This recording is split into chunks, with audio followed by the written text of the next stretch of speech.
Para sa bawat Pilipino, alam ko na buo ang galit ninyo sa akin ngayon. Nauunawaan ko rin kung bakit, lalo na at malaki ang halagang nakataya. Pero bago kayo humusga, hayaan ninyong ipaliwanag ko ang buong katotohanan. Matagal akong hindi nagsalita dahil may direktang utos sa akin. Huwag nang bumalik ng Pilipinas at manahimik na lamang. Umalis ako noong July 19, 2025 para sa aking medical check-up. Nakaplanong bumalik pagkatapos ng SONA ni Pangulo. Pero habang papauwi na ako, tinawagan ako ni dating Speaker Martin Romualdez at sinabihan, "Stay out of the country. You will be well taken care of as instructed by the President." Noon naniniwala pa ako sa kanila, kaya't hindi ako bumalik.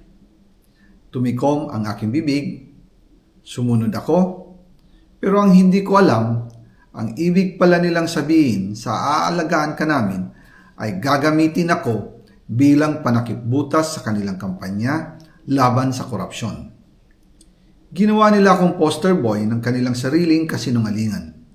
Ngayon, hindi na ako mananahimik, ilalabas ko ang lahat ng katotohanan. May resibo, may ebidensya, at may pangalan.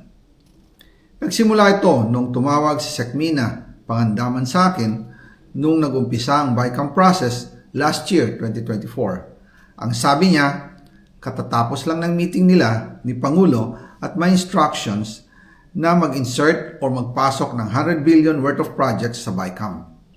At sinabi pa ni Sekmina, you can confirm with Yusek Adrian Bersamin dahil magkasama sila sa meeting ni Pangulong BBM noong araw na yon.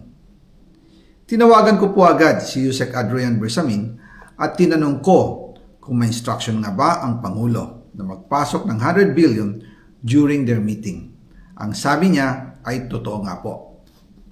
Right after our conversation, tinawagan ko po si dating Speaker Martin Romualdez at nireport ko ang instructions ng Presidente to insert the 100 billion projects.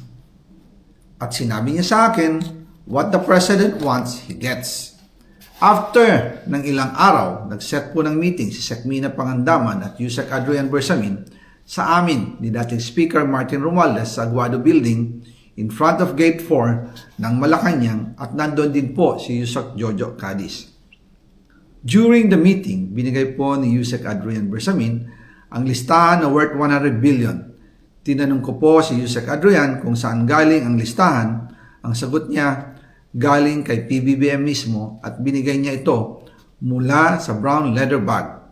Nung sinabi po ni Yusek Adrian Bersamin yung brown leather bag, naalala ko noong nasa Singapore kami right after the elections of May 2022 sa Hilton Hotel, kami ni dating Speaker Martin and PBBM habang pauwi at pabalik ng Pilipinas, hinabol ng PSG ang brown leather bag at ang sabi ni PBBM, maiwan na lahat, wag lang ang brown leather bag. Kaya naniwala ako na utos talaga ito ng Pangulo.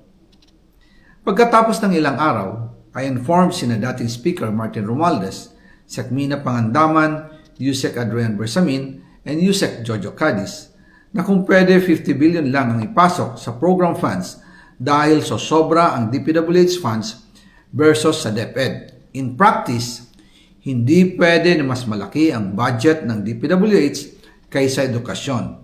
And yung balance na 50 billion, ilagay na lang sa unprogrammed funds for the 2025 budget. Dahil Office of the President din ang nagre-release ng lahat ng unprogrammed funds. Pagkatapos ng isang araw, tinawagan ako ni Sekmina at sinabi ang mensahe ng Pangulo, ipasok ninyo yan dahil pinangako na sa akin ni Speaker Martin yan at hindi na pwedeng baguhin. Kumbaga, ang utos ng hari hindi pwedeng mabali. Again, I informed the Speaker and asked clearance about the instructions ng Pangulo. At ang sabi niya, wala tayong magagawa.